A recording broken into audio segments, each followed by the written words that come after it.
Во штипската населба Ново село се уредува дворното место на клонот Росица на детската градинка Вера Цирвири Трена и на подрачното училиште Ванчо Преќе.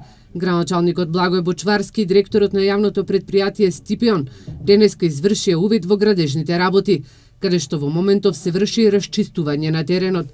Неколку години наназад, родителите на децата кои се згрижени во детската градинка и на учениците од 1 до 5 оделение во подрачното училиште бараат токму овој дел да се уреди заради безбедносни причини на нивните деца.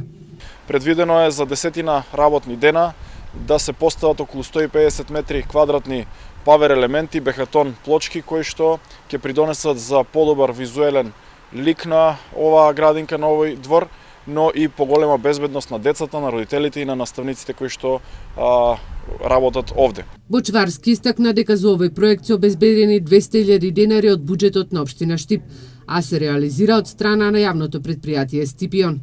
Освен уредувањето на дворното место на подрачното училиште, во населбата Ново село деновиве се реализираат и други активности поврзани со уредување на речното корито на реката Брегалница од страна на екипите на ЈП ИСР. Пред неколку години неколку пати се случуваа и поплави заради немарноста и неодржувањето на коритото на реката. Така што, како што рече Бочварски, со ова уредување не се работи само на естетскиот изглед на коритото, туку и на безбедноста на жителите и објектите во овој дел од градот.